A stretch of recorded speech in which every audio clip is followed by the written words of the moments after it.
Welcome to Give Birth Like a Feminist. It's so good to have you here.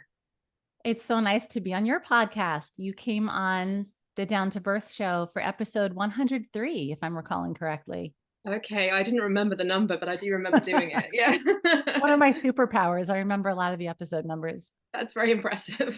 I have a background in finance, so it's just one of Okay. those things. I can't Numbers. even remember my children's birthdays, let alone what number episode podcast I was on. So I remember children. I remember my friends and my brother's friends' phone numbers from when I was growing up decades ago and their okay. birthdays. It's just, I don't know, numbers have a way of sticking sometimes. You've got a special skill there, I think. Very nice to be here, though. Thank you so much for having me. Oh, you're so welcome. It's lovely to see you.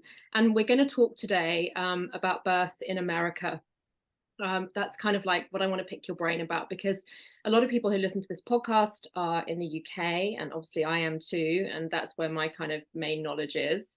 Mhm. But I always find it fascinating when you get a perspective from a different culture, and I think women listening in the USA will have stuff they can learn from this, but also in the UK as well, because when you compare notes, this is what's been so brilliant about the internet, I always think, for birth, is that women can compare notes with other women, and they kind of go, hey, hang on, I thought that was like essential for my Yeah. safety, but Yeah. they're not doing it over there in that other country. So what's going Yeah. on?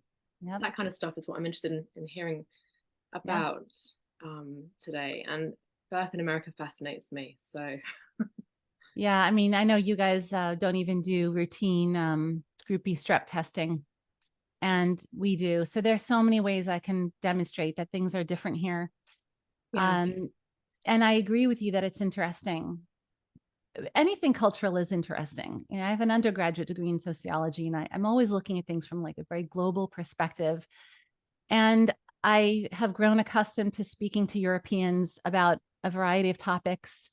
And I always sense a wave of pity or compassion that they feel toward Americans when they learn how we do things here, because somehow our country is promoted as being just so best of the best in so many things. But when you really look at how life is here, I think there are a lot of areas that we are really falling very short globally. And I think that's no more evident than it is in the field of women's health and childbirth. yeah, We are failing horrifically. We're a good example of what not to do, unfortunately, in this country. Now, that being said, it's an enormous country, and it's hard to make any global statement about it because we do have outstanding things here too, and great opportunities, and of course, typically great freedoms. Our freedoms are always something we have to defend, though. We're always fighting for. But American hospitals, there are about 3,000 of them where births are attended across our states. And the cesarean rate ranges from 7% to 70%. I think the okay, 7% is incredibly rare. The norm is, especially in affluent metropolitan areas, and I'm in the New York metropolitan area here in Connecticut, um, C-section rates are off the charts. They're very high. The national average is around the early 30%, 31, 32%. right. So But not we have an dissimilar to unusual here. history. Mm-hmm. Yeah, we're about that level now. We're But catching you up. we have an interesting, well, maybe we've set the tone for how it's happening elsewhere too, but we have an interesting history in this country with cesareans. Is that something I can explain a little bit? Yeah, sure do. So for decades, the World Health Organization was looking at this data, and for decades, the United States showed a national cesarean rate of somewhere between like 2 and 4.5% throughout the 50s, 40s, 50s, 60s. And in 1970, that became the first year the United States reached an extraordinarily high cesarean rate of a whopping 5%. So now 1 in 20 women by 1970 were suddenly having major surgery. And in fact, cesarean sections are our country's most common major surgery, which, just for a little footnote here, we lead the world in cancer, obesity, diabetes, heart disease, and our number one surgery is on our most healthy segment of the population, young pregnant women. Right. Right there, how is that possible when there are so many other things that we need our hospitals for and surgeries for? So that is only possible with culture, with the culture around childbirth. So in 1970, that happened. And there's a theory in economics, in fact, where anything has to hit a critical mass, right? I mean, before everyone had a cell phone, there was that lone person 10 years earlier who walked around with a cell phone looking as pretentious as can be. And but there's a point where suddenly overnight, everyone has a cell phone. Same thing happened with automobiles, with televisions, VCRs. Well, it's sort of the same concept as to what happened. So 1970, we had this 5% cesarean rate. And you could only imagine culturally, obstetricians grew increasingly comfortable performing the surgery. And I think women were still quite caught off guard because it was still rare. But it slowly crept up. And remarkably, just a decade later in the 80s, we immediately hit 10%, double digits. Wow. Which says a lot because obviously biologically nothing has changed. The World Health Organization became concerned and said, whoa, especially you of all nations where you have good quality food, air, water, and tremendous access to healthcare, generally speaking. How on earth do you have 1 in 10 of your women having cesarean rates? So the United States, this is how I tell the story, wasn't listening because we don't have any national healthcare. So who are you going to? You take that megaphone and who do you really talk to? Do you go to the president? Do you go to Congress? Do you go to ACOG? I mean, where do you go with that? So the US wasn't listening. And the World Health Organization on its own said, well, we're going to do a study because surely the cesarean rate shouldn't be 0%. So what's the tipping point? When is it too many? Because all things equal, according to World Health Organization data, women are 3 times as likely to die after a cesarean section, all things equal. It is a life-saving procedure for sure. We all know that, but all things equal. And for the baby, the data comes in at 400% to 1,000% mortality increase. So 4 to 10-fold increase. So this matters. And the World Health Organization did this study. Well, let's see what we find globally. So they started to look and do an assessment across all of the countries. And they did, in fact, come back a few years later and say, the tipping point globally, not just in the affluent countries with good quality access to food and healthcare and water, tipping point is around 10%. When you exceed 10%, the nation's maternal mortality rates start to increase. That's what they found. While they were doing that, the hospital pharmaceutical lobby in the United States, and they are one lobby, and their budget is far greater than the GDP of most nations on earth. That lobby appealed to Ronald Reagan's Congress with a genius idea for them. They said, look, the corporate tax rate is between 45 and 51%. Back in the 80s, that was the case. Now it's, I believe, 21%. So it was very high in the 80s, the corporate tax rate. And they said, boy, we really don't like paying all these taxes. How about you, Congress, let us become, quote, nonprofit. However, let us enjoy all the benefits of for-profit institutions. So let us have multi-million-dollar salaries and multi-million-dollar advertising budgets, and let us be held to none of the constraints of other nonprofits in the United States, like Save the Children and your local public schools and your local public firehouse. So Congress said, sure, you got it. So now the hospital corporations are not paying federal income tax.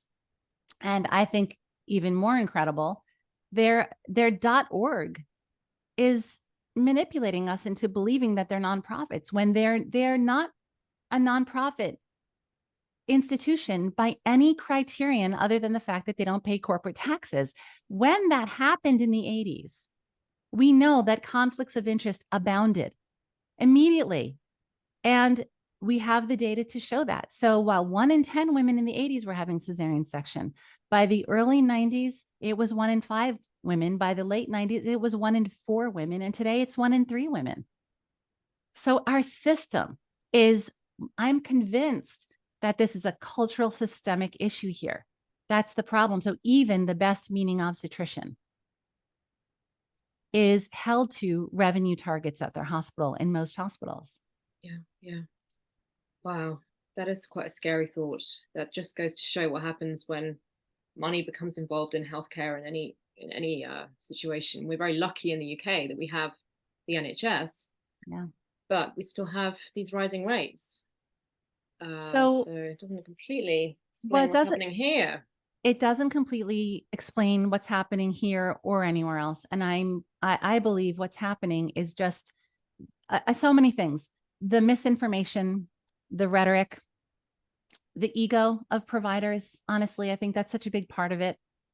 I got into this work only because I was in a completely different field of work when I was married and pregnant. I was in corporate. I was a finance professor at UConn. I never learned anything about any of this.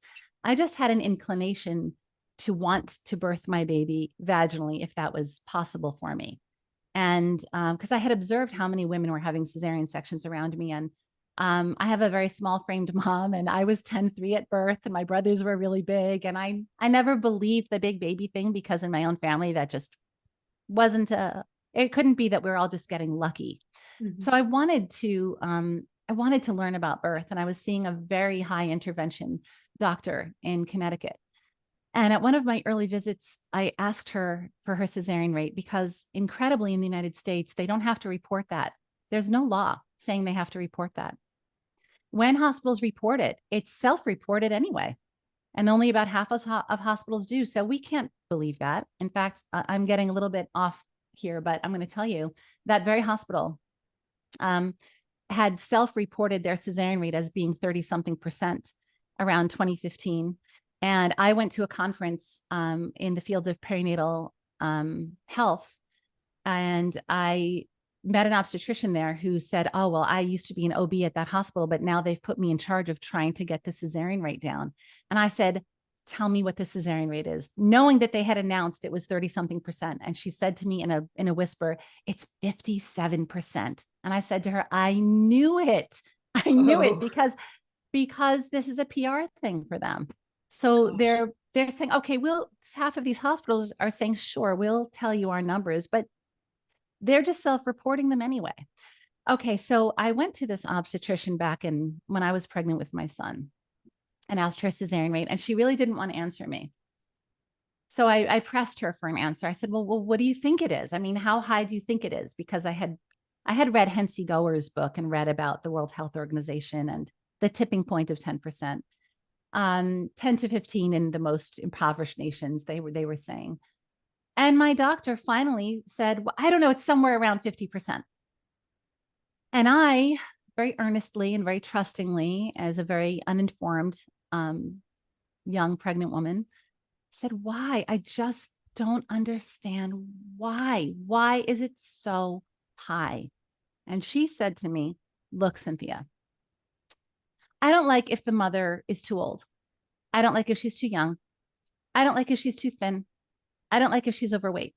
I don't like when babies arrive early, and I don't like when they arrive late. I don't like when babies are small, and I don't like when they're big. And I don't like when the mom has gestational diabetes or multiples or placenta previa or failure to progress. Yeah. So here's the rhetoric. Now, this is the other thing we always talk about on our podcast. It's the medical rhetoric. I can tell you now, being what I know today, virtually every single one of those things is not remotely evidence-based. Yeah. But imagine a woman sitting there hearing this, how frightening that sounds, because surely we're all a few things on that list. Yeah, we're all going to meet some of those things. Yeah. But it's woman blaming, isn't it? Yeah, I mean, it's robbing us of taking responsibility for our own healthcare, and misinforming us is a highly unethical thing to do. And we only have to wonder at any moment, do these such doctors who say such things, do they truly not know, or were they so poorly trained? They can graduate from medical school without having to, as a requirement, attend any natural births. But a doula has to attend natural births before getting their little credential that people don't respect half as much as the doctors. I mean, natural birth, we're just drifting so far from that I think it's quite difficult for a medic or a midwife, even in the UK now, to attend a truly natural birth, because they're so rare, aren't they? I was wondering if you could talk us through, like, what happens to a pregnant woman, from the beginning through, as she goes through the American medical system. What's the kind of typical path that she will take? you've given us some insight there into how she might be sat down and told, first of all, by an obstetrician. Is it always obstetric led? Is it always a doctor that she'll see as her kind of main professional? Most women in the United States go see obstetricians for their annual exams, and many aren't aware that midwives provide these services. I was just speaking to one of my best friends 2 days ago because she was talking about her daughter and her daughter having painful periods. And this is a close friend of mine with a master's degree, as educated as can be, and had no idea midwives did GYN at all. So I said, I'm not sure why you're going to an obstetrician with this concern, because you're going to have a 5-minute appointment. And she said, that's exactly what's happening. They're offering her the birth control pill. And I said, okay, you absolutely need to get away from a doctor who's suggesting such things.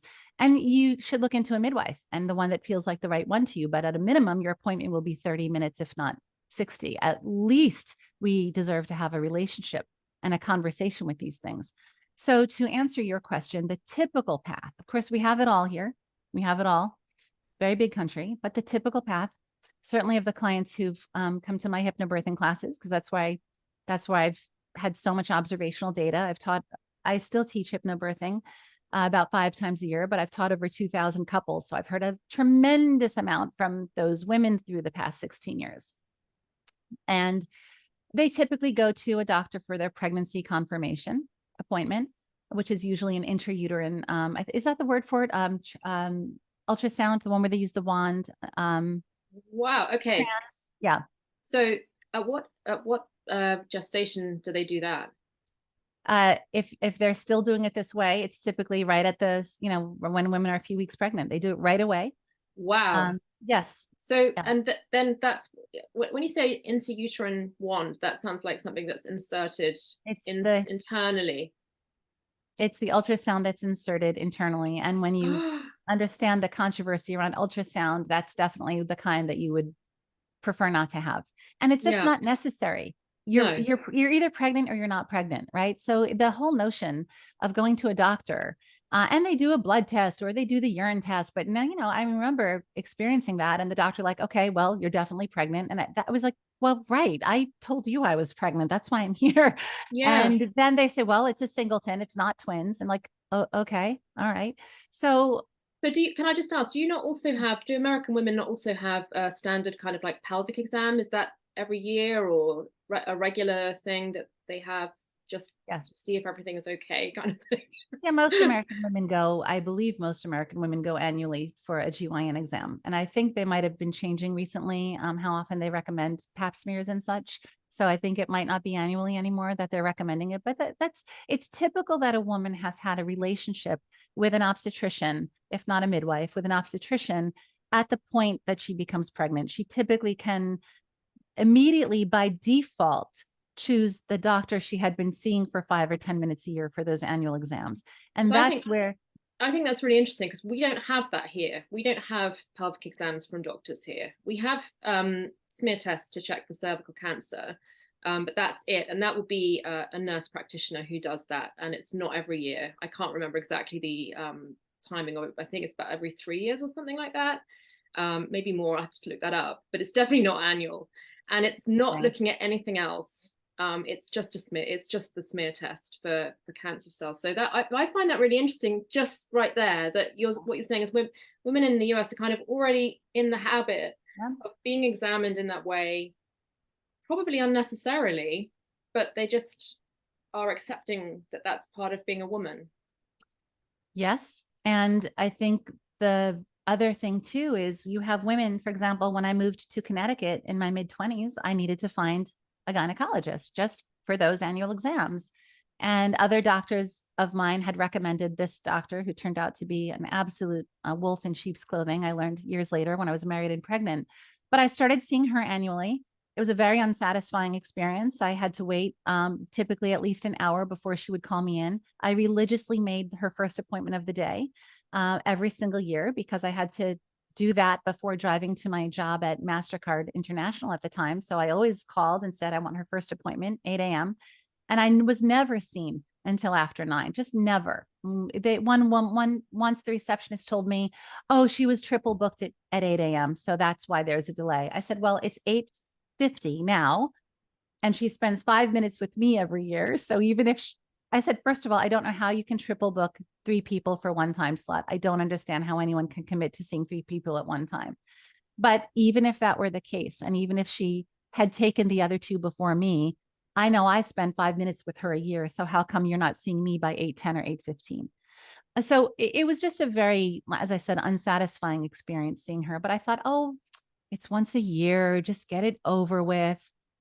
Well, now when you're pregnant, this is going to be one of the most important hires of your life. And it really is, because your birth experience is something you're going to relive, I don't know, mentally, psychologically, thousands of times. It becomes one of your most meaningful life stories. And what do? We find out we're pregnant and say, oh, I guess for me, it was just, oh gosh, I guess I'll go to that doctor who I've been seeing. Oh yeah, this is what she does. It didn't even occur to me. And just like that, by default, she was about to get, I'll say, my business as we're hiring them. I hadn't stopped to say, wait a second. It was one thing to get that little exam over with every year. This is quite another. And it took me more than half of my pregnancy to recognize she was wrong for me and to ultimately fire her. So women begin early in their pregnancies, and then they're on a schedule to go typically every 4 weeks. Some doctors are giving ultrasounds at every appointment. Wow. Yep. And they bill for that. And what woman is going to say, I'll pass. I don't need to look at my baby today. It's hard to do that for both reasons, I think, partly out of the temptation, but also because, you know, saying no to things can sometimes frame you as a mum who doesn't care. It's very uncomfortable. Yeah. I mean, I've had women really explore that with me, and I'll never forget one who was able to find within herself the answer. And she said, I don't want them to not like me. Thought, well, how many women really feel that way all the time or subconsciously? And she was able to recognize it. So it's uncomfortable for women to say no. And anyway, so they go every 4 weeks until they start going every 2 weeks. There's typically an anatomy scan at 20 weeks. But it's very pushy. I mean, there's so many, I could tell you so many little anecdotes. You know, I could tell you that when we did the blood test early in my pregnancy, I believe it was for Down syndrome screening. I remember showing up to my doctor and she gave me the results, and it was something like your odds are like 1 per 8 or 8. It was very, very high, like 8 or 9,000 or something. It was almost at the point where it tops out, right?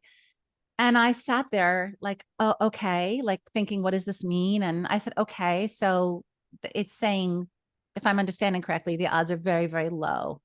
But she said, right, but we don't know conclusively. And you could be that one. That was what she said.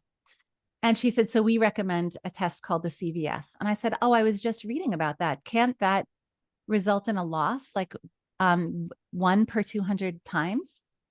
And she said, just so plainly said, that would be purely procedural if that were to happen. And I just sat there. I mean, I don't have to explain to any woman listening to this. This baby is your baby. It's inside of you. Like, how you work in the field of supporting women. How did you just look at that woman with a baby inside of her, recommend an unnecessary test, and then say, if the test were to cause the loss of your baby, that would be purely procedural, almost to imply it won't be my fault if it happens? Like, how do you lack the emotional intelligence, let alone the respect for that mother to simply take her own risks and make her own decisions? So there's just so much of this in America.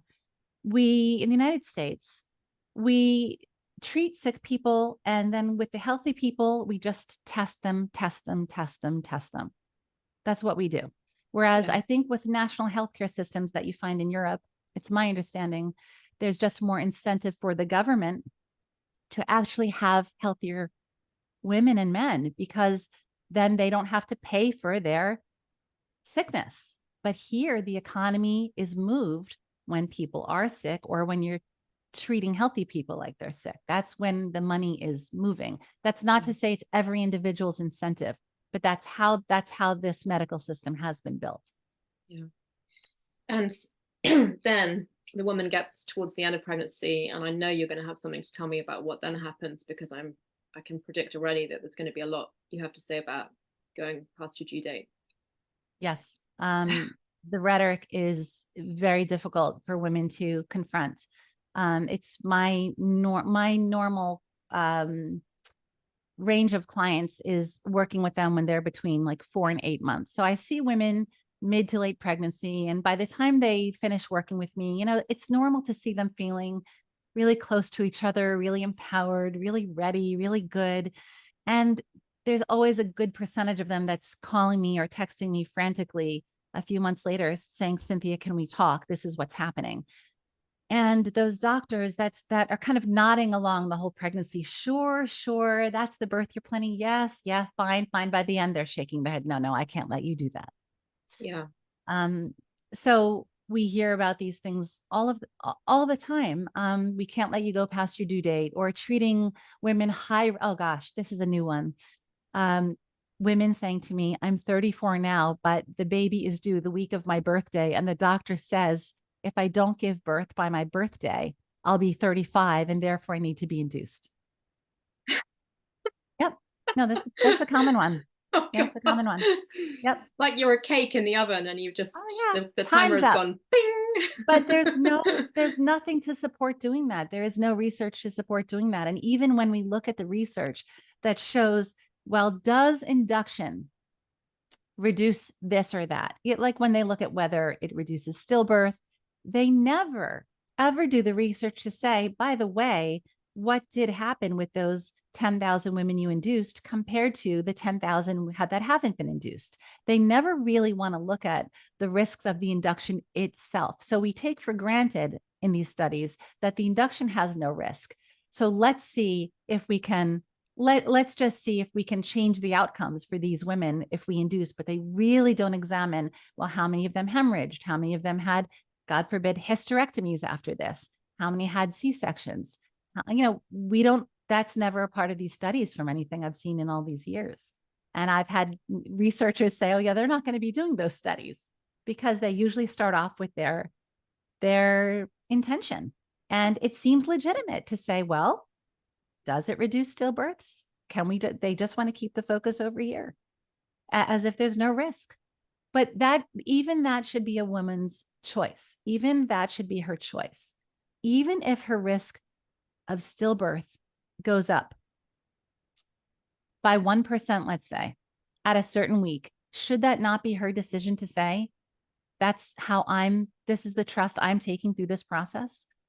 It's legitimate to be induced if that's what feels right to her. And there are inductions that would save babies for sure. Women have good intuition on these things. But to say you don't have that choice, or I can't let you do that, that's just a fallacy. We're grown women, we're adults, we can make our own decisions. This is the country where we're supposed to have informed consent. How many weeks gestation does the conversation about induction typically start? Well, this is a reminder to both of us that we don't have a national healthcare system here. So there's no answer. Whatever I give you is just my perception and my observational experience from being in contact with so many women, not just through my own business, but our down to birth community. We hear from probably thousands of women in a month. So I can tell you that 15 years ago, the World Health Organization was indicating to all nations not to induce with Pitocin before 42 weeks, not a day before 42 weeks. That was what they stood by. And back in my early days of teaching, that was very important to me to know that, and to be able to say the World Health Organization is at least one body that hasn't found the data to support inducing a day before 42 weeks because the risk of induction is too great. And then I used to further add that while the United States is #1 in maternal mortality in the entire industrialized world, in fact, there are multiple African nations where it's safer to give birth. Yeah. Western Europe, hands down, safer. Much of Eastern Europe, parts of South America, Asia. This is where we're not doing things well by default. So I was able to say to my clients at the time, look, this isn't supported by the WHO, at least for one, regardless of what your personal OB might tell you. And Holland, which at the time was at #1 in safety in the world, they ignored what the WHO recommended and said, we're still not going to induce until 43 weeks. They took another week. We did the opposite here. We were cutting that 42 weeks short. So when I was pregnant with my son in 2005, my midwife said, look, you can give birth here in the birthing center, but if you go to 42, it'll have to be in the hospital. But up to 41 weeks and 6 days, we were fine. So you had all these women just praying and crossing their fingers they would go into labor before midnight at the 42 weeks. Now the illusion is that you don't have a choice, but you always have a choice here. You aren't led to believe that. So yes, I couldn't have birthed in the birthing center. That was a policy I couldn't have gotten around, but I could have blown off the induction altogether. I could have said no. Now, what ended up happening was culturally, women, just wherever they were giving birth around this country, most people weren't talking about that 42 weeks at all. They were just pushing earlier. So I was hearing from my clients all sorts of things. One woman told me that her doctor said, I consider women overdue at 39 weeks. And just that language, I consider you overdue. So other women were told, well, we don't go past 41. And then there was this push, 41 and a half became the big thing. But first-time moms, more than half of them are going to go past 41 weeks, more than half. It's usually 41 weeks. And well, some data says 40 weeks and 5 days now. So even new data is coming out on that. But women go past their due dates on average. Mm-hmm. So it's hard to say when they would push it, but it's only crept up over these years. And now, of course, with the misrepresentation of the ARRIVE trial, they're saying 39 weeks. Well, we have that here. The ARRIVE trial is being used here as well as evidence for, induction for everybody at, 39 maybe. It's extraordinary. It is. And it was done in America, right?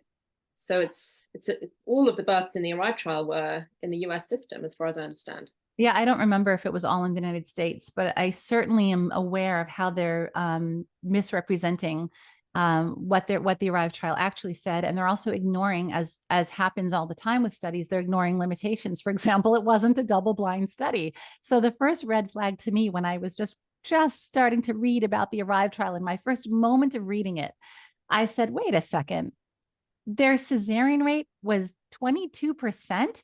Why was it so low? Where did this study happen? Because here in the US, it's not that low. It's not even close. And turns out it was because they informed all the doctors, we're keeping track. We're recording your cesarean rate. So everyone got their rates low. And then they kept the high-risk women in the study in the expectant management group, which was totally false. They were comparing induction to expectant management, but in the expectant management group, they kept the women who developed serious things like preeclampsia and hypertension and had to be induced. And they kept them in the study in the half of the women in the expectant management group. So it, of course, added the risk to that category while it was implying that that was the naturally birthing category. Yeah, I think that's what Hensi Goa said about it, that it was comparing the frying pan and the fire, this kind of study, But women don't know those details. So they're told, oh, well, apparently induction results in a lower C-section rate, or they only set out to look at whether it prevented stillbirths. And anyway, so the ARRIVE trial has not made things easier. I don't remember the whole of the initial intention of the trial, because what's happened now is just the rhetoric from it. So women have that to stand up to, and it hasn't been helpful. But I do have an anecdote I want to share with you. Okay. Oh, you still there? Oh, yeah. Sorry, my screen disappeared. It's okay. Hello. Years ago, I could give you many examples like this, but this one you might appreciate. Years ago, when I was teaching one of my classes about the benefits of delayed cord clamping, delayed cord cutting, couples would go to their doctors and say, oh, yeah, we don't want to do immediate cord clamping. We want the baby to get all of their blood. And one couple came back and said that their doctor was so opposed that the doctor said, I don't even know what you're talking about. It doesn't stop pulsating. If it stops pulsating, that means the baby died. And I have one more in the same same time period, another couple came back and said that their doctor said, I'm sorry, who's telling you this about the cord? And because of course they wanted to discredit the childbirth educator over, you know, Yeah. who they were. So that's fine. That's what happens. That's what I said about ego. So they had all this research that no, but we're reading about it and look, and no, we definitely know we want to do delayed cord clamping. The doctor took the folder and paged through it like this, they said, and said, okay, you know what, that's fine if that's what you want to do. But if I do that, and if I ascertain that your baby gets too much blood, I'm going to have to bring it down to the NICU and drain a little excess blood out of your baby. Oh my God. Now, again, I only wish I had kept a journal all these years, because I would have 800 of these remarkable stories. Yeah. I only have maybe 100 in my mind, but I have to tell you that those are the moments I was saying we have to ask ourselves, are they that poorly trained? Are they unethical, or are they ignorant? These doctors who say such things. Yeah, it's incredible to Which me. is it? I sometimes wonder, like, what is driving that that attitude? You know, what's going on under the surface? Because there's never been any evidence for cutting the cord straight away after the baby's been born. There's never been any research. You know, there couldn't have been anything they read in a textbook that said to them, this is vital, this is important. They couldn't have read any of those things you just said to me in a textbook. I don't believe. So I feel something else is going on. And I think the cord thing is really interesting, because it's kind of, and also the placenta is an interesting thing as well. Like the placenta being taken away straight away.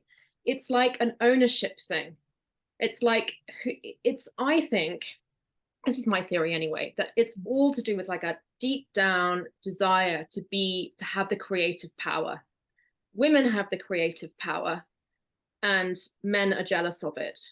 And so they want to cut the cord. They want to hold, you know, you see the obstetrician holding the baby aloft, you know, so one of them even described it as being like Simba, you know, in The Lion King, that kind of triumphant, look what I did kind of gesture. And to me, there's something of that going on under the surface, but maybe that's a bit of a crackpot theory, but that's definitely what I see when I hear stories like that. That's kind of the dynamic that I hear, that desire to be the one who does the magical act. I think that makes sense if we look back enough 100 or 200 years to see when birthing really started to change. I think it certainly was coming from, you know, we can't remove the fact that the possibility that through history we've seen women being a threat because of this stunning power we have, really. I mean, it's just a big mystery, pregnancy and childbirth. And yes, I think that women have been suppressed, as we know, in every manner in history, through every era of history. So it's not surprising. But I do think that it's happening now just by virtue of its own culture. I don't think any textbook ever said there's research to support immediate cord clamping, because I don't think that research ever existed, as you said. However, I believe it was in the 1930s when they decided, like, I believe it had to be ACOG at the time when that was established. But they had to decide, what are we here for? Is this going to be for expectant management or AML, active management of labor? And most unfortunately, they opted for active management of labor. So what happened as a practice in the United States in medical schools was that it was just, here's how we manage it. It wasn't coming from that place of, let's look at the evidence and make our conclusions. Not to say they ignored all evidence either, but that's how things like this got through. This is how we manage it. You put her like this, you do this to her, then you do that to her. And look, we're still telling women in the United States, in a majority of hospitals, I believe, because I haven't heard the one yet that's changed this policy, that women can't eat and drink in labor. All the research supports it. All the research supports it. Yeah, I was going to ask you about some of these things, because these are the things that are extraordinary to us, even here in the UK, where we have our own problems. You know, like that, for example. Another one is that everybody I ever see in American birth videos, unless they're at a home birth, is in a hospital gown. I always find that extraordinary. What do they wear over there? whatever you want. What? That's so Yeah, radical. crazy. I know, but that's amazing, isn't it? Because I hate Yes. those films. Like, you quite often see them. They're like, they show women dancing in labor, and maybe they're doing a little kind of TikTok dance routine with their obstetrician or something. That's all supposed to be really heartwarming. And every time I watch them, I'm like, oh, why is she wearing that stupid gown? I know. It's awful. And it's gaping open in the back. And psychologically, I've talked to clients about that in my classes. And I've said, how would you even like to wear that gown just sitting here in class? Yeah. Not when you're in labor and you need so much more from us, but how would you like to just sit here today wearing that gown? And the question is, would you feel differently emotionally and psychologically? And if the answer is yes, then don't wear the gown in labor. If you don't care and knock yourself out, I'll wear anything, fine. But you have to understand where you're going to have an emotional response. So eating and drinking in labor. So this started back in the 30s when the American Association of Anesthesiologists, they said, well, we're giving women this twilight sleep. They were basically knocking them out under anesthesia to give birth. Can you imagine what those poor women and babies went through to get those babies out? How that went? Yeah, twilight And sleep was an extraordinary thing. Yeah, I've written about that in the book. it's just the stuff of nightmares, really Yeah. is.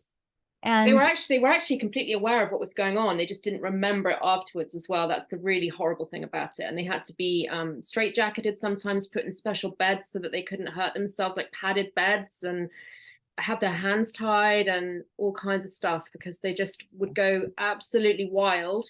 But then afterwards, and they would be conscious, but then afterwards they couldn't remember any of it. so they still suffered the abuse and their subconscious remembered and their babies suffered it. And it's a bigger crime. It's almost like those drugs women are given with sexual assault and like not being sure what happened. It's akin to that, in my opinion. You're just giving her a drug so she won't remember the abuse. Exactly. And from an attachment point of view, quite often they had no understanding of the fact that they'd had a baby, so that was really quite a strange experience as well, I should imagine, as well as all the trauma of what happened to them. They were then presented with a child that they quite often didn't believe they'd given birth to. They didn't remember birthing. So back then they started this practice of no food and drink. And then when they stopped with the twilight sleep abuse and it went into other means of birth practices, they kept that one. And when you withhold food and drink from a laboring woman, it's linked to two quite predictable outcomes: prolonged labor and failure to progress. And in the United States, prolonged labor and failure to progress, in that order, are the top two reasons for cesarean section, because we're timing women. And that's another thing I should make you aware of in this call, because I don't know if that's common elsewhere either. But one last point about eating in labor. In 2015, that very body, the American Association of Anesthesiologists, came out with a press release. At long last, decades late, 60 years late, they came out with this research that said, lo and behold, women benefit from eating in labor. And I was so happy. It was November of 2015. I was so happy as an educator. I was like, oh, thank goodness. This is not something I have to convince people of anymore with research. Now the medical community, they've finally come around to what the rest of us have known for years. But guess what? Nothing has changed. I can't name one hospital that said, well, now you can eat and drink in labor. They're still giving women this impression that they can't. But we have no liability here, of course. You can eat and drink in labor and nothing can happen to you if you do. Yeah. It's just very uncomfortable to go against what they're saying. It's difficult. So you're in your hospital gown. You're not allowed, you're almost certainly in hospital. We haven't really talked about that, but I'm guessing that the choice to home birth or to birth outside of the hospital setting is unusual.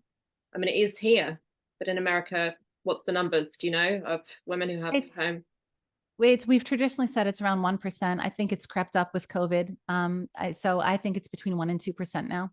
Okay. And it's very different by state. It's very easy to do in some states and it's covered by insurance. And then, you know how the United States is. Another state, it's illegal or it has to be a non-licensed midwife. Okay. It's just, largely dependent on where you live. So you're in hospital, you're in your hospital gown, looking pretty silly and feeling pretty silly, and you're not allowed to eat and drink. Am I right in thinking that you almost always get the IV in your hand straight away? Or I mean, it's always difficult to know when you read these things, whether it's just one place in America or more widespread. It's the norm, I would say, that women get a routine IV in labor. And if they push back or ask not to, then they're often persuaded into getting a hep lock or just the catheter in their hand. And they don't need any of that. It's not supported by evidence. It's silly. It's under the guise of, well, in an emergency, we're one step closer. We can get the IV in closer. But I've taught countless nurses in my classes who were pregnant, and one obstetrician even took my class once. And I always seized every opportunity to talk to them about these things. And they all rolled their eyes and said, that's ridiculous. This is something that would take seconds. Yeah. And Well, we it's don't not do it here. and it's not to say an IV is the first course of action necessarily anyway, when there is an emergency. Yeah. And then the bigger thing, so you're describing this American woman in a hospital. The thing that really can't be ignored, that's very common here, is that in many high intervention, high C-section hospitals, which I would argue are probably the norm throughout the country, though I'm only very well acquainted with the New York metropolitan area, their labors are timed. We have a local hospital here in Connecticut. It's a very metropolitan, affluent area, one local hospital with like a chandelier when you walk in, no exaggeration. They invested millions into this beautiful, marble lobby and chandelier. Oh, and the next hospital 5 miles away boasts their lobster champagne dinner after you give birth. Their lobster champagne dinner.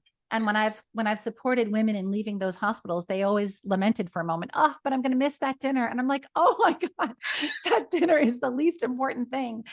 And who the heck wants to sit at a little intimate table in your hospital room with champagne and a rose in a vase? It's ridiculous. I mean, this isn't what we need after we give birth. It's such bells and whistles. It's look over here, folks. So in that hospital I was describing with the crystal chandeliers, they actually have a large digital clock on the wall. And when you go in that room, they push a button and a digital clock starts to run, if you can believe that, Millie. Wow. Yep.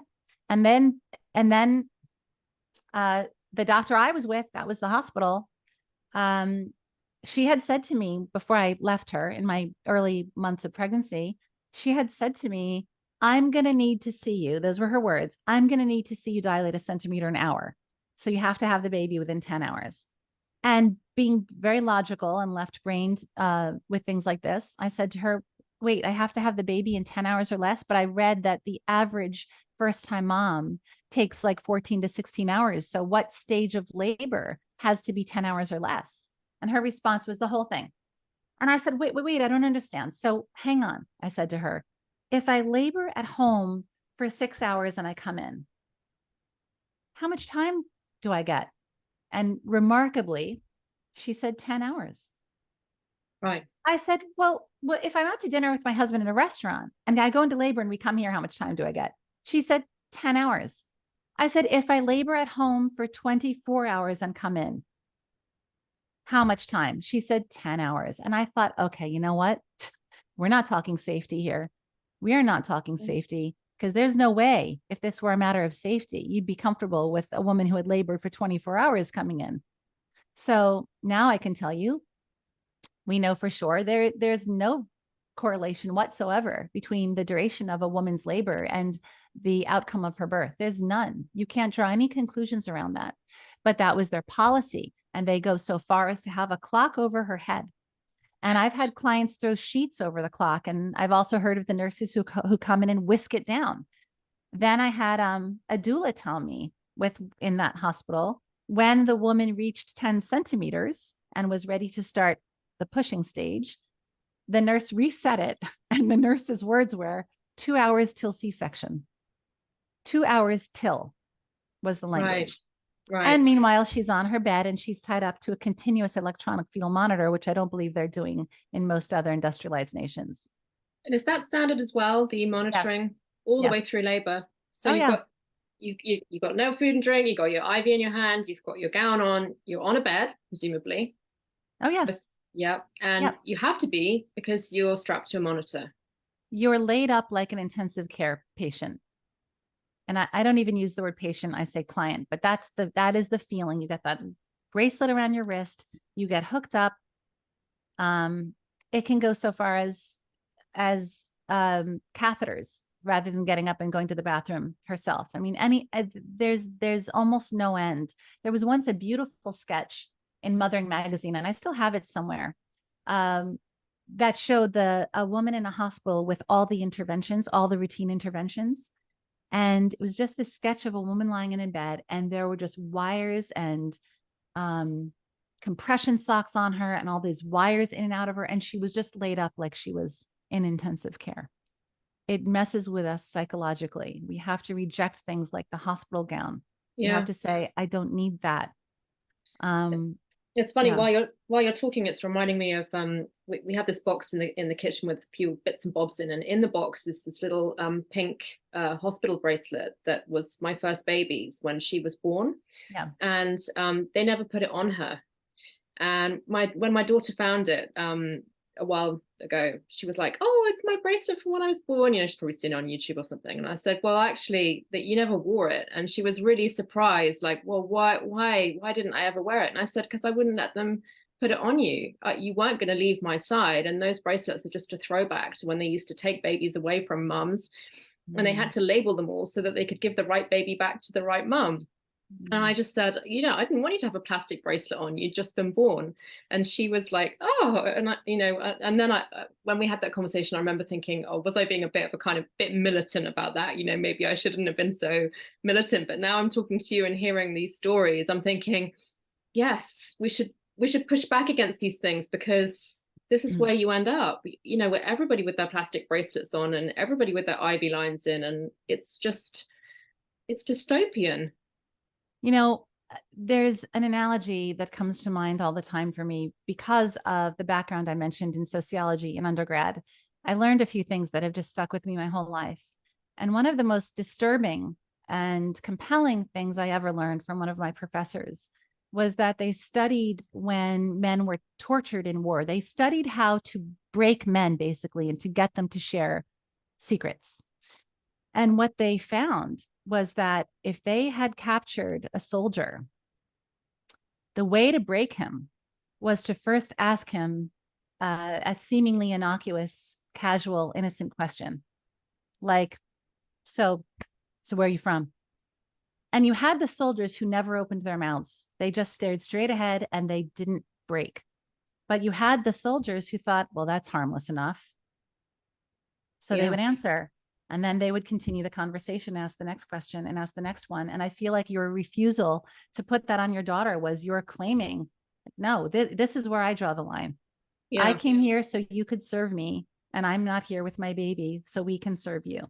It doesn't matter if you want that bracelet on her. I don't want it on her.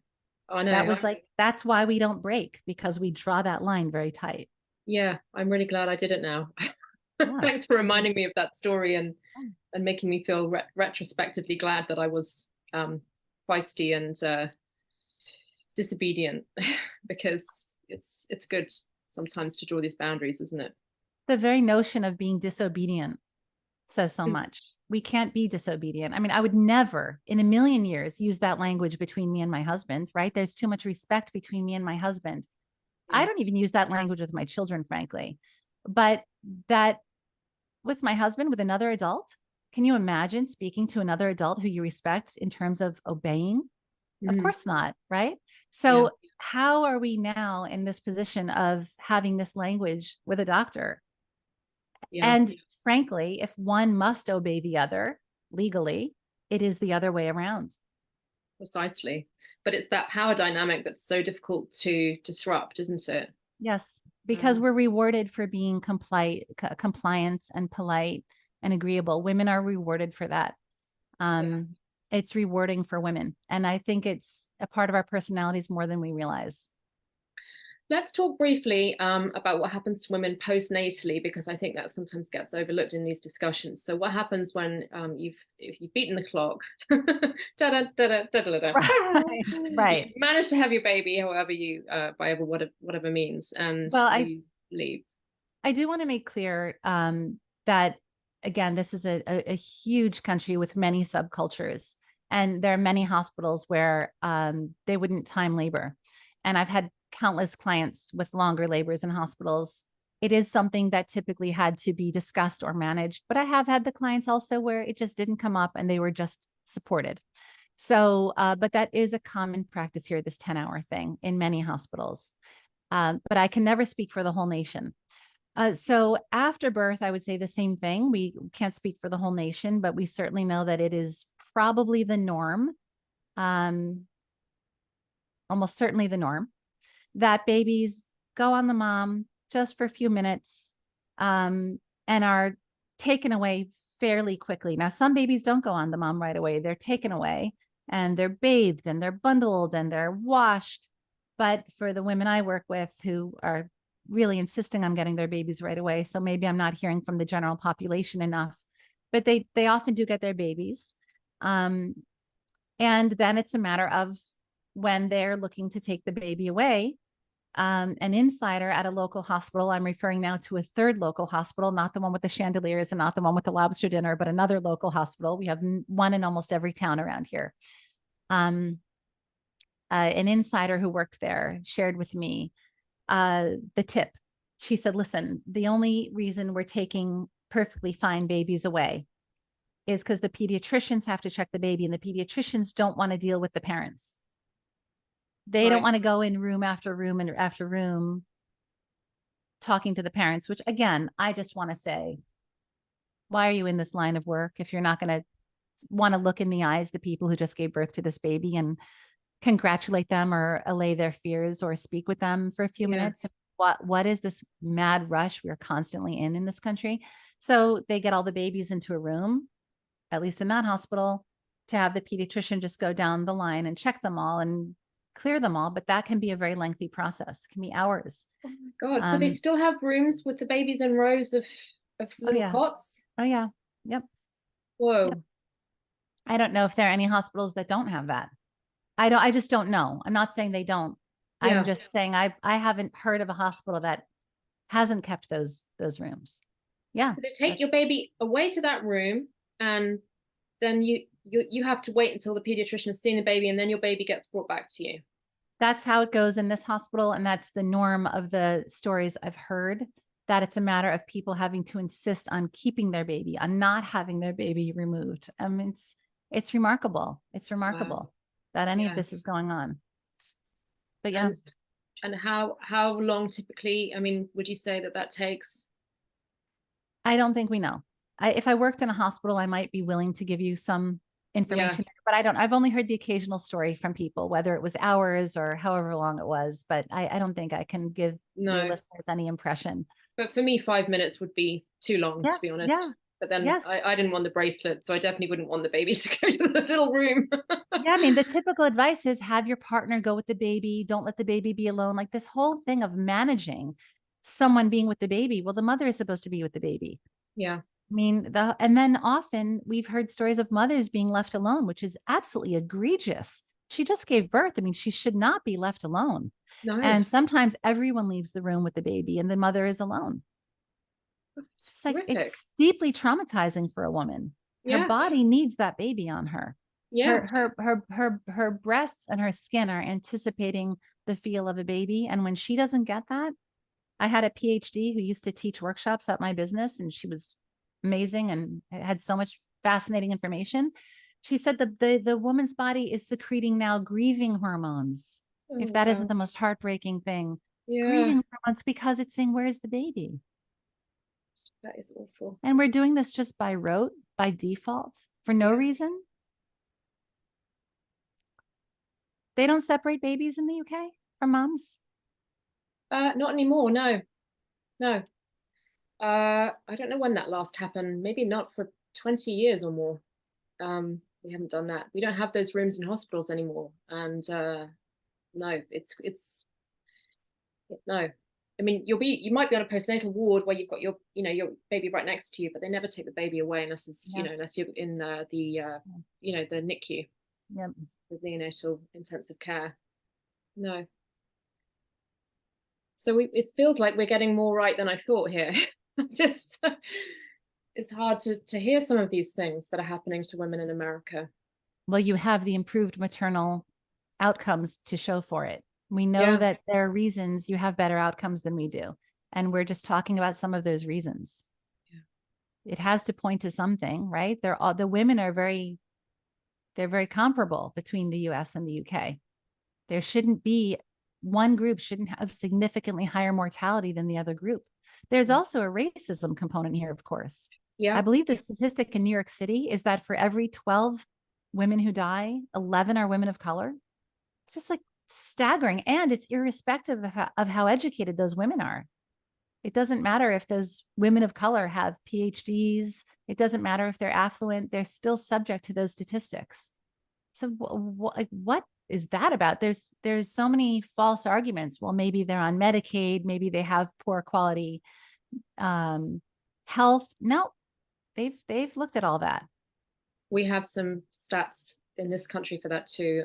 It was, I think, 5 times more likely. And there's an organization called 5 Times More that's trying to deal with it. And I believe it's come down to 3 times more in the last survey, but it's still obviously not good enough.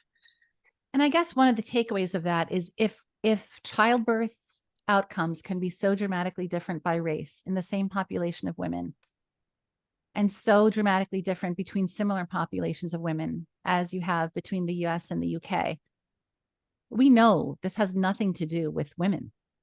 This isn't about the women. This isn't about our bodies. This isn't about the supposed high risk status of these women, like whether they've turned 35 or 40.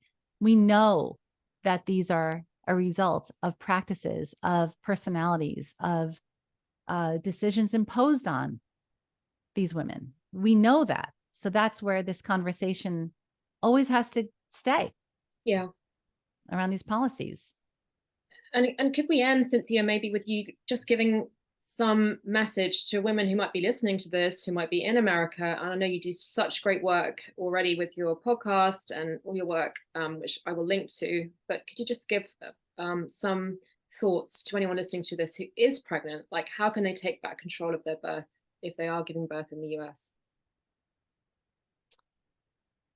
It's always hard for me to want to tell any woman that she needs anything, because I love the message, you have everything you need. And that's an affirmation I give my clients. I have everything I need.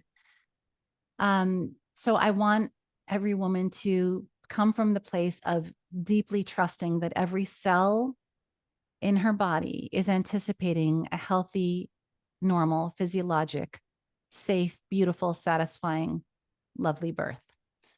That being said, we're giving birth at a very unusual time in human history. And what we have to do is manage this environment because of the era during which we live. So in the United States, I can say that you can remind yourself that you are the hiring manager. That no matter how much you feel attached to your pediatrician, to your obstetrician, or loyal to your obstetrician, even if you've seen them for a decade before you got pregnant, your loyalty is to your baby. You love your baby more. You're here doing right by your baby. And how do you do that? Your first decision is to make sure you hire well. And the next thing is, once you are really in that process, you want to listen for rhetoric. You have to tune your ear to hear rhetoric. You have to hear it. You have to be able to listen to the difference between, and we have it in politics, political rhetoric as well, right? I mean, rhetoric is a very important thing to start to understand. So are they giving you research and data, or are they talking in terms of rhetoric? Like, well, I, for one, I don't want to see that happen to you. Or look, I'm getting concerned. Or, the question is, what is the medical indication? Talk to me like the intelligent, responsible woman I am. And if they're not speaking to you that way, you don't belong with them. And then I will say the best thing to do is to get educated, especially the extent to which you want a physiologic birth in a medical environment. That is the extent to which you really want to invest in your education and your preparation. You're not just hiring a doctor or a midwife. Think of yourself as hiring a birth team, all the people who can care about you and support you outside of that one relationship that might make you feel so dependent. You might have a doula, you might have a childbirth educator, you might have a pelvic floor specialist. There's so many wonderful, I could go on and on listing all the practitioners who can hold up pregnant women and inform them. I mean, I have a wonderful acupuncturist who knows so much about pregnancy. And when you have this team of informed people around you, You have places to turn when the pressure feels really high. And our, the whole tagline of the Down to Birth show is hear everyone, listen to yourself. I've been saying that to my clients every year I've been in business. Hear everyone, listen to yourself. Don't listen to me. I knew everything I needed to know about birthing my babies. I don't know what's right for you, but I do know I can inform you, and you have to listen to your intuition on making your own decisions and taking responsibility. So don't let me tell you what to do. Don't let your mother tell you what to do. Don't let your doctor tell you what to do. Whether you like it or not, you are wholly responsible for your birth.